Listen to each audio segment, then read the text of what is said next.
Rage Against the Vagine was recorded and edited on the traditional lands of the Wurundjeri Woiwurrung people of the Kulin Nation. We honour the cultural strength, sovereignty and resilience of all Aboriginal and Torres Strait Islander peoples and acknowledge their continuing connection to land, sea and community. The rage is very real. It's not considered an acutely important medical condition for the public system to cover. Hormone health is mental health for women, and we need to look at it from a trauma-informed lens. Being a woman is a traumatic experience. Or I think I want to rip someone's head off once a month. I want a menopause Me Too moment where everyone gets up and they just talk about this shit. Welcome to Rage Against the Vagine, a podcast about perimenopause, patriarchy, and the midlife medical gaslighting we're done putting up with. This podcast mixes lived experience with insights from doctors and researchers.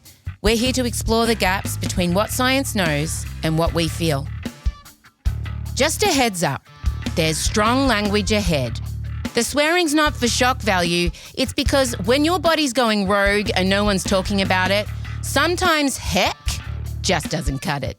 Now, if you think this podcast is just for old ladies, that's cute. That's exactly what they want you to think. So you stay quiet, confused, sad, and simply too tired to do anything about it. But here's the truth. This isn't your decline. It's your reckoning, and you deserve to understand it. This is a project I genuinely didn't have time to make. But it started waving at me with its little hand, shouting, and I couldn't ignore it. Because perimenopause has been one of the most confronting, confusing, disruptive, identity-altering things I've ever gone through. And I'm still going through it.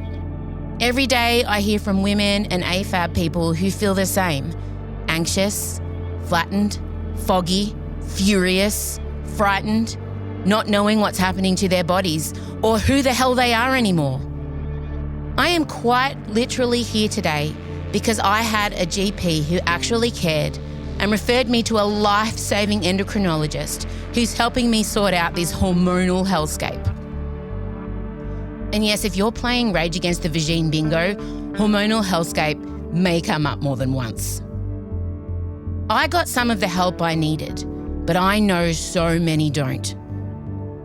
Because of things like financial stress, family pressure, being dismissed by doctors, or simply living in a world that was never designed with us in mind.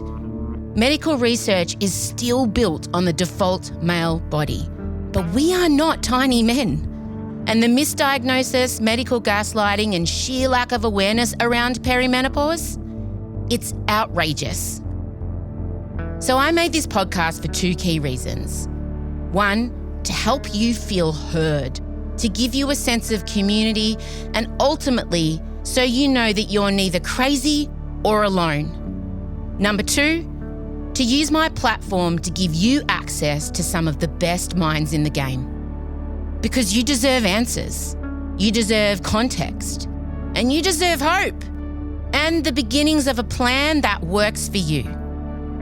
We can't give medical advice, and we know that everyone's path is different, but we hope that this podcast plants a few seeds of questions to ask, options to explore, and a reminder that you're allowed to take up space in your own care. So what makes this podcast different? Look, there's more info out there now. TikToks, influencers, experts. An Oprah Winfrey special, The Menopause Revolution. 6 signs that you're in perimenopause. And welcome to all members of the We Do Not Care Club. I started this club for all women going through perimenopause. But for many of us, especially if you're neurodivergent, it can still feel overwhelming. We hope this podcast doesn't add to the noise. We hope it cuts through the jargon and medical terms and meets you where you are. Think of it like a group chat, sharing stories that are both healing and hilarious. Hearing from experts in a way that's conversational and clear, and cherry-picking the strategies that might work for you. And we hope you feel like you're part of a community, because you are. This podcast has nearly 1,000 producers. No shit. The Rage Committee. an active group of my audience who filled out surveys, sent in voice notes and video rants, made art, and shared their lives with us. Yes, my own experience kicked this project off, but the committee, well, they're the heart and soul of this podcast. And unlike a lot of content in this space, this one is led by real people living it in real time. Each episode is built like a documentary. We zero in on one big focus question, trying to get into the who, what, when, where, and how of it all. And we go deep. You'll hear real voices from our Rage Against the Vagine committee, over 20 brilliant experts from around Australia, researchers, doctors, psychologists, clinicians, even some of my besties. And, yep, my own story will be woven through. We chop and change voices a bit, so it's a bit more conversational rather than clinical. If you hear a voice you love, check the show notes because every expert will be credited there.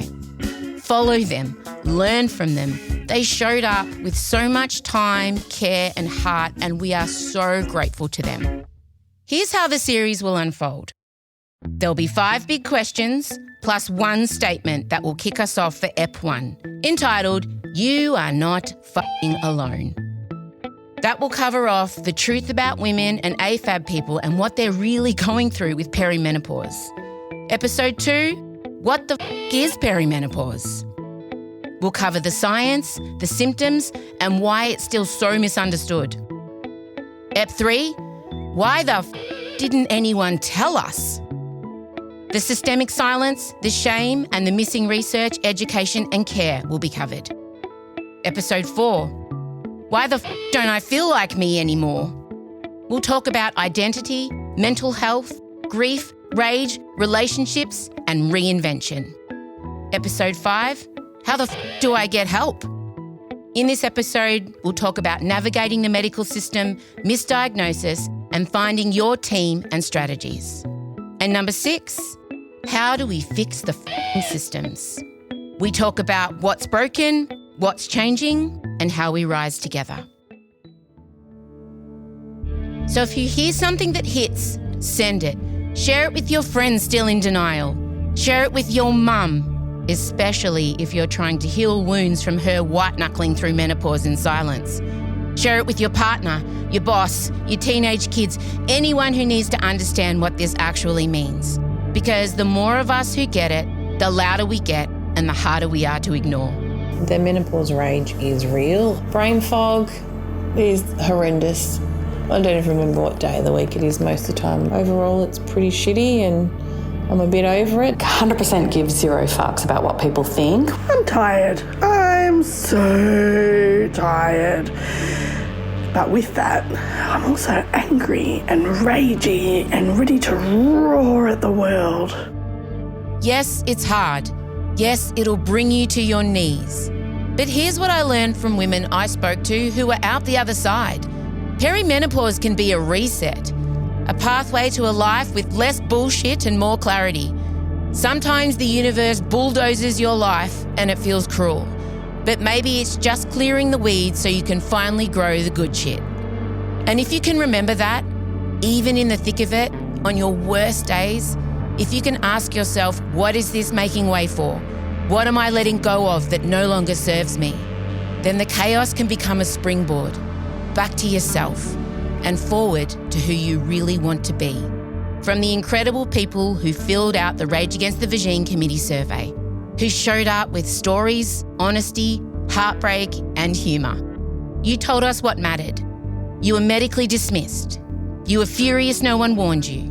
You craved information that didn't gaslight you, and you needed something that made space for anger, grief, growth, and community. So we listened, and we built this for that. For you. For all of us. Rage Against the Vagine was made possible thanks to the incredible experts who gave us their time, energy and brains.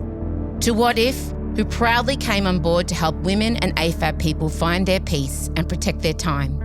To the Rage Committee and everyone who bought merch, sent a tip or slid into our inbox with a message of support, this truly is a people-powered project. And I want to acknowledge that this has been a huge undertaking, emotionally, physically, and personally. But if sharing access to these amazing humans helps even one of you feel seen, less broken, or more prepared, it's all been worth it. This isn't just a podcast, it's a rally cry. New episodes drop every Monday. Subscribe now and get ready to rage.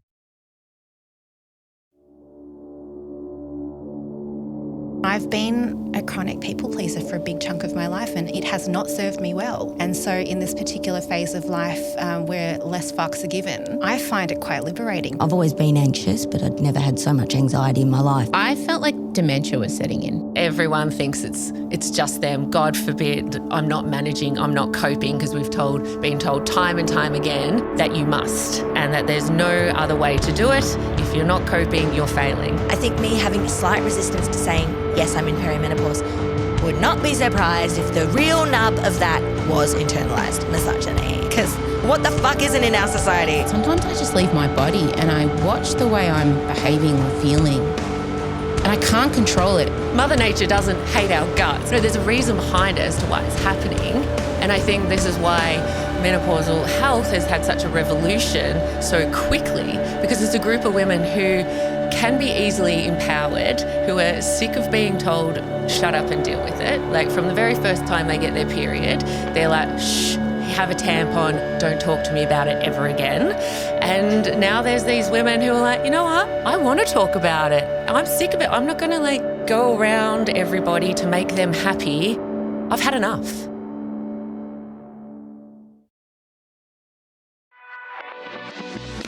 Release the rage with Em Rusciano. What a tease! Woo! Get even more Em Rusciano. I've been auditioning gynecologists for the girls. Auditioning by going to them themselves? I haven't literally been going in and saying, here you go, here's one that's at ground zero. What can you do for it? And her best friend since she was 11, Michael Lucas. I do not think it's the best soundtrack ever. Frozen 2 is the superior Disney soundtrack. For me... Beauty and the Beast. No. Oh, I was wrong. Has to be The Little Mermaid, because... I see you. Part of your world... unmatched. But then also, Poor Unfortunate Souls. Untoppable. Under the sea. The opening number, Fathoms Below. The Triton, great father who loves us and names us well. I mean, you can't beat that. Another brilliant number, Les Poissons. It's not just a podcast. We didn't even get to talk about how high-cut J-Lo's leotards were at World Pride. It's a community. A little bit more feminist. Equality has been achieved. Em Rusciano with Em Rusciano. Sadly, I could not play a high school student. Apparently. That's certainly not what I think. Every Thursday on your favourite podcast app.